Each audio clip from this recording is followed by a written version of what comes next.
So this is one that we did.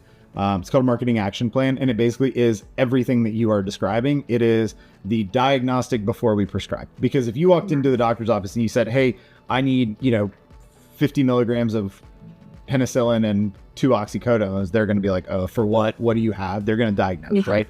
So they can't prescribe until they diagnose. Anything else is malpractice. So for us, what we do is we basically go through a system that looks like this, where we go, who is it that we're talking to? What do we have for these people? Why would they choose us versus anybody else?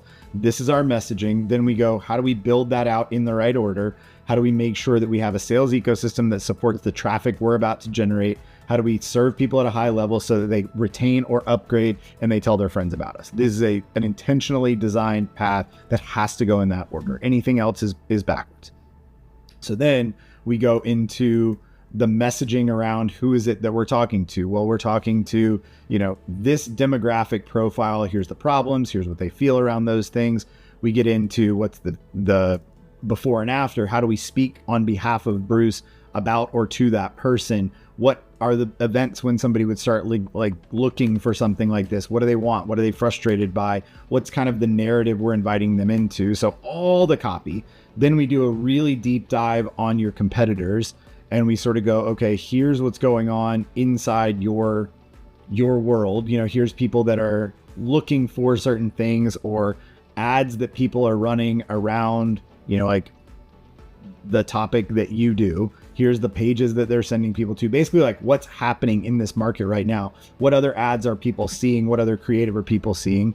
And then we go, okay, cool. What would we do about that in order to take people through this process where they go from not even having a clue who Bruce is to actively promoting him, and the steps that they have to hit all the way along the way? How we're going to measure those things, what we would do for your website. And so we literally go through and we say, if we were going to rebuild your website, this guy already had one. So we're basically saying, here's what we would change about your website, or what needs to be optimized. Or here's what we would do with your ads. What would it look like for us to run ads on Google? What would it look like for us to run ads on Facebook? What would it look like for us to run ads on YouTube, on LinkedIn, on whatever platform? So we design all of that. How would we handle search engine optimization? We basically turn over every stone, and then it ends with this, like, okay, cool. Here's, based on all the things that we've just investigated and checked out, here's what we would do next for you. Does this make sense? And do you want us to go ahead and do that? So if I'm you, I would start with this, because it lays the groundwork for everything you're describing.